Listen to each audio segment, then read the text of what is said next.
We're making a video, do you understand? Like we're a couple. Like we like each other. Like we're husband and wife and we span time together. We span time together as a couple because we're a loving couple. Spanning time. This video is us in love spanning time. Spanning time. Okay, so, hello everybody. Howdy. This is Three Balls Movie Club.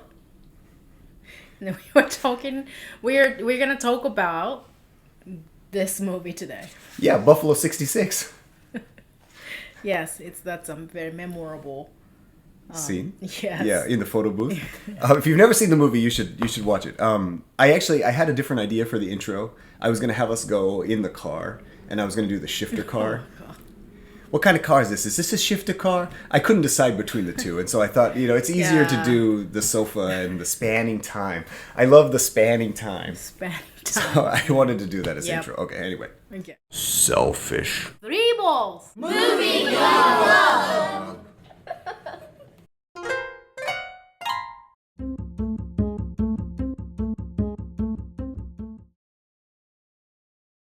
Buffalo 66, 1998 film by Vincent Gallo.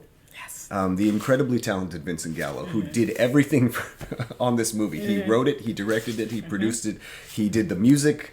He's an incredible human being. Yeah, quick note about the Selfish Three Balls Movie Club. There are 3 balls. The first ball is what we want to catch, the things that we like. The second ball is what we want to throw, which is the things that we don't like, we want to change. And the third ball is the game changer, the curveball, the thing that makes it all go around. Yep. That's the format. So, do you want to talk a little bit about the plot, or The plot. What is Buffalo 66? It defines as American independent romantic comedy drama film directed by Vincent Gallo. And it starts with a scene where Billy Brown, which Gallo plays, Yeah, Billy Brown. gets out of the prison, and Yeah. in Buffalo, right? Yeah, he lives in Buffalo, New York. It's in Buffalo, and it looks really cold, and he has to go home, but he needs to go to the bathroom really bad, and he just goes around and around just looking for a bathroom. That's the first scene. Yeah, And then he meets the girl, Christina Ricci, Layla. and She's in a tap dancing class. yes, and they meet, and then for some reason she kind of gets kidnapped in a way. He essentially kidnaps her. Yeah, and they visit they visit Billy Brown's parents' house, and that's something worth watching. Mm-hmm. It's a simple story, Yeah, but oh my gosh. and he has her lie about their relationship, and he pretends that they're married, and Yeah. yeah, and then they sort of, and then he has a plot to murder the is it the quarterback? Yeah, so Scott Woods was the kicker in the Super Bowl game of the Buffalo Bills, and he missed the kick, and that made Billy's parents so angry, and Billy actually bet like thousands to tens of thousands of dollars on the game, lost the money, went to prison. Yeah, now he's gonna kill Scott Woods. That's his ultimate plan. So it is a simple story, but it has a lot of strange elements. This is the most unique movie I think that I've ever seen in terms of just indie drama. Not counting like science fiction or fantasy or anything like that, but like just as an indie drama, it's absolutely singular in how strange and memorable it is. I think it's important to note that you said the first scene is him getting out of prison, which is true, but the very, very first shot is his photo as a child. And it says Billy Brown, age 7, born in Buffalo, New York, blah, blah, blah. And then it cuts to that montage of him in prison, and then he's getting out of prison. And then almost immediately he turns to the guard who's letting him out, and he says, Can I just go back in and use the bathroom? And the guard's like, no, you can't come back in. And that's sort of the beginning of the comedy. Yeah. A lot of people don't find the humor in this movie. But I find it to be very funny in an absurd way. It's not like you laugh out loud, but you're like, this situation is completely ridiculous. The childlike nature of Billy comes out when he's wandering through the shopping center. And he's like, do you know where there's a bathroom? And the lady's like, there's a bathroom over there. But he's like, there's the cleaning, like it's the bathroom's closed, they're cleaning it. And he's like, she's like, there might be one over there. And he's like running around. Yeah. And like, as a kid, like you get in those kind of situations sometimes where like you have to use the bathroom, but you can't find a bathroom, or like you're kind of in a panic. It's like that basic need is not met, I see. And I feel like this kind of sets the scene for how he is as an adult. Sure. Yeah. I guess that would be the first ball. Is Billy's character as a not fully developed, or I don't mean fully developed as a character. I mean fully developed as an adult. Like, I feel like Billy Brown. We all have an inner child, and by middle age, our inner child is buried under layers and layers of stuff and walled in. But Billy Brown's inner child is very close to the surface. If not, he's still that child. It's just that he happens to have been to prison. But I feel like because obviously he got a lot of trauma from his childhood because of that, like, absurd parents that he's got. And so he never kind of grew up because he didn't get what he wanted or what he needed. So yeah, he just kind of hangs on to his like basic needs, or like he has like a very big ego, kind of like toddler. He's incredibly selfish. Yeah, very selfish, and the fact that his only friend is Goon, right? And that kind of is like amazing. Like, he doesn't have anyone, right? So yeah, he doesn't. Goon isn't even really his friend. I mean, it's more like some kid that he sort of picked on and bullied, he can just and conveniently use him. Yeah, he's unique and he doesn't really have much. Yeah, he's very simple. He's a simple guy. He doesn't have much will of his own. Yeah, and he lets Billy kind of bully him and push him around. Yeah, so Billy can't really communicate like a grown up, and like how he treats Layla too. Yeah, it's just, and then he can't like really ask for help in even like looking for a bathroom. It's like he can't really like deal with it in a smart way, I guess. Well, even when he kidnaps Layla, he just puts his hand over her mouth and like drags her out of the tap dancing studio, and then he gets her in the car, and he's like, "What kind of car is this? I can't drive this kind of car. Is this a shifter car? I can't drive these kind of cars." And like he makes her drive. And like he doesn't have a gun, he doesn't have a knife. He's just like, he just forces her like by his own sheer willpower, like, you drive this car, that's your car, and forces her to drive to his parents' house to perpetuate this lie, just because he wants to appear like a good son, even though his parents don't seem to care about him one way or the other. Yeah, and if she doesn't listen to him, he just threatens her, like he's not gonna be her friend anymore. Right. Yeah. If you do this for me, you'll be my best friend. What kind of a deal is that? She's kidnapped. Yeah. But she doesn't have much to say, but at the same time, Christina Ricci is doing more than I think some people give her credit for. Her character is incredibly thin. It's very minimal, but she does a lot with her face. She does a lot with her eyes. She's very subtly sort of kind of resisting him or kind of mocking him at times, without any dialogue, and it seems to really piss him off, and he doesn't have complete control of her. She's sort of allowing this to happen, and it's almost as if she wants to sort of see where this is going in a way. Even when he doesn't get to use the bathroom, but he goes to a tree and he pees on a tree. She could have driven away. She could have escaped. Yeah. But she actually waits there and waits for him to come back. Yeah. Which I think says a lot about her character. What does it tell you? Well, I think she has some empathy for Billy. Because, before that, when he's talking to his mom on the phone, he's just kind of telling lies, and he's obviously like needing approval from his mom at the tap dancing studio. Christina Ricci's listening to him. And a lot of that scene is focused on her face. it's not so much focused on Vincent Gallo. And it's her listening very carefully and sort of processing what she's hearing. Somehow maybe she feels bad for him, or she feels empathy for him. He has some kind of quality that it doesn't really scare her. I think she's kind of curious about him in a way. Do you get that? I think they're just really weird people. Yeah. Yeah. I think so too.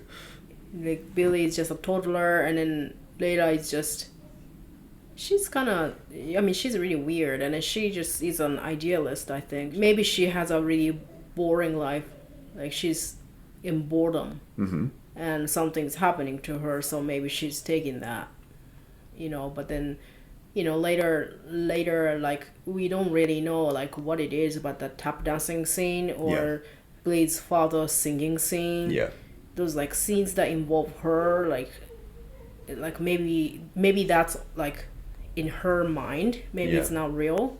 She's thinking, like, some things are better than what it really is. So maybe in that way, like, she's seeing Billy as, like, a little better guy than he really is.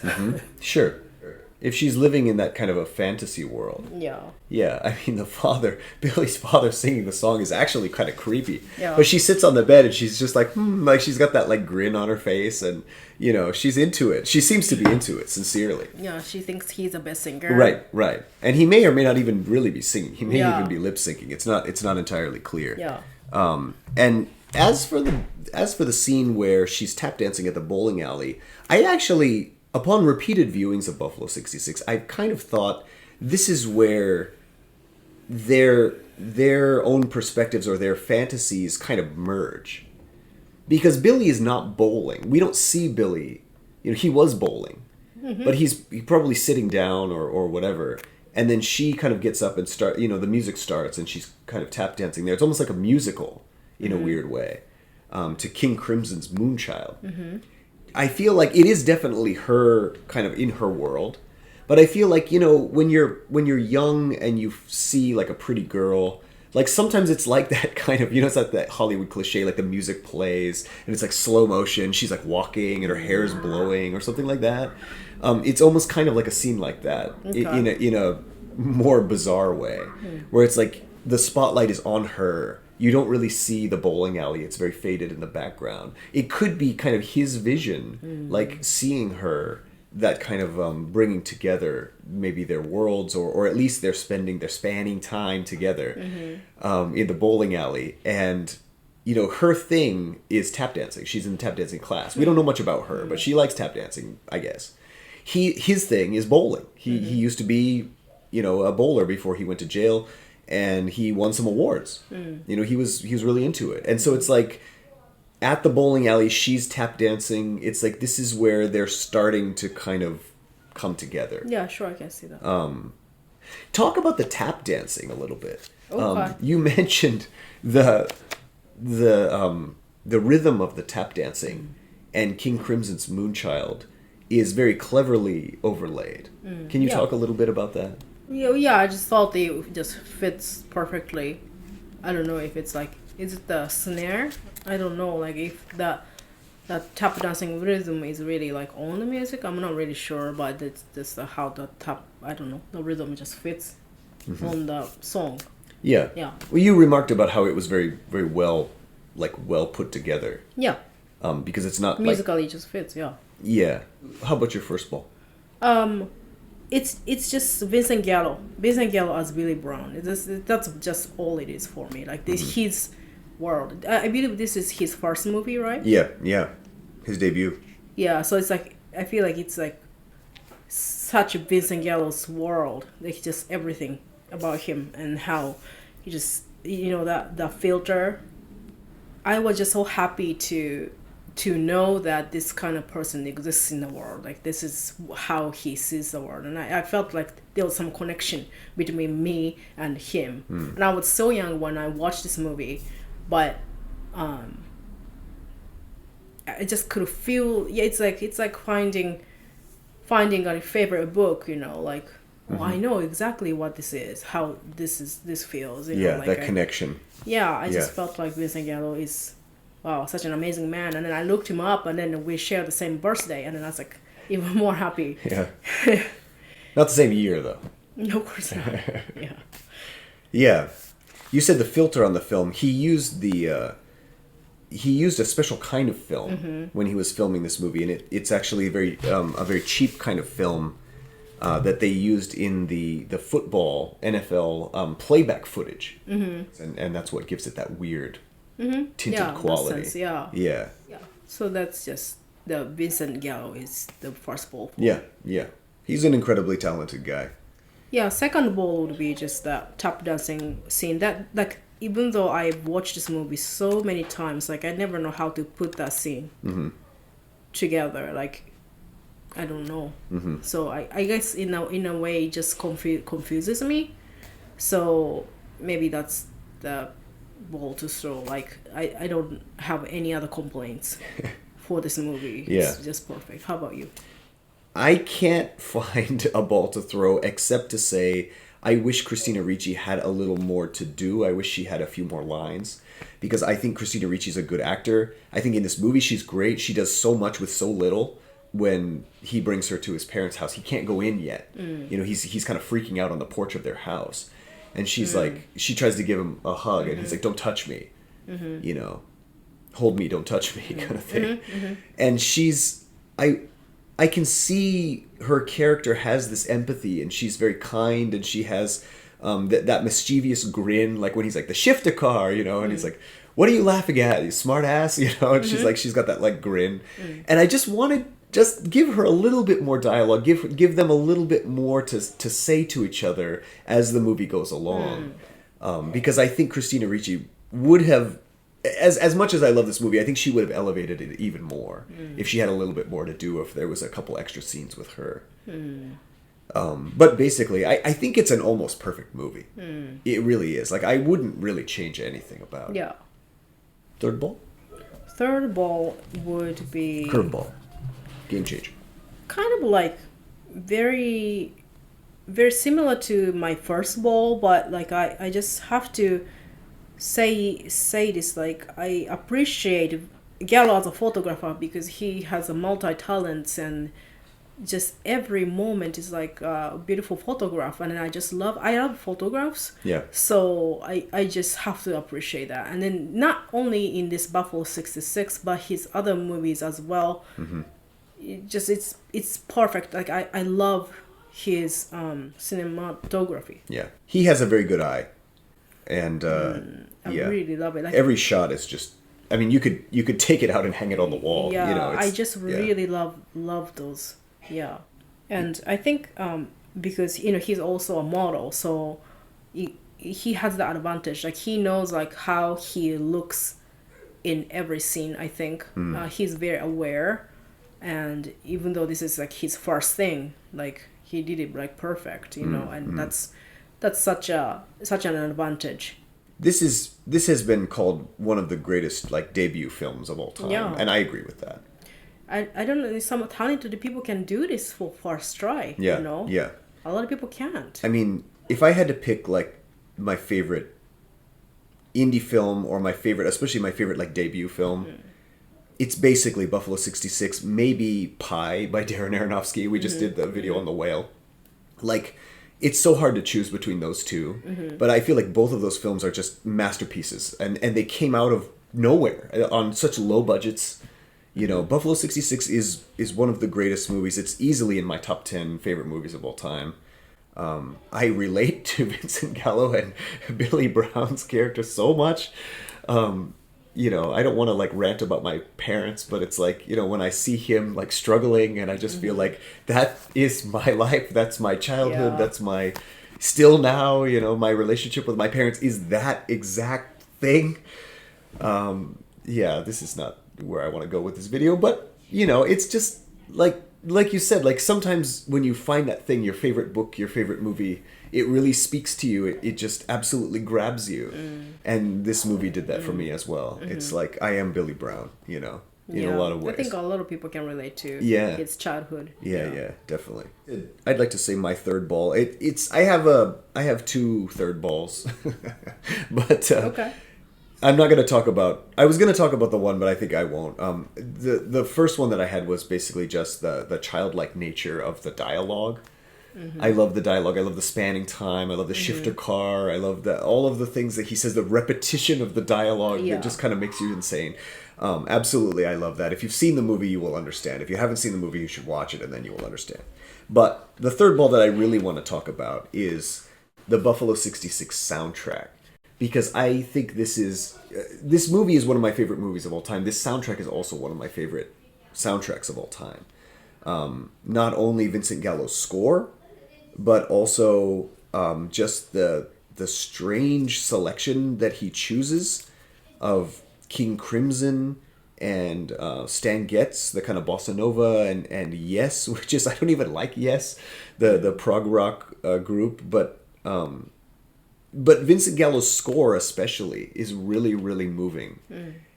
Yeah, and his dad actually sings the song where the dad is singing Fools Rush In. That's actually Vincent Gallo's dad's voice. Oh, really? Yeah. So the actor is actually lip syncing, which I always thought was so strange. Yeah, it just makes me wonder forever, like, what if he got along with Hollywood and he really stayed in Hollywood and he kept making movies. Like, I wanted to see more. Yeah. Just too bad that he just didn't make many movies, because he's obviously very talented. But honestly, I don't know if he ever could have topped Buffalo 66. Like, this movie is just so incredible. It's really one of those movies that just comes along, once in a generation or once in a lifetime kind of film.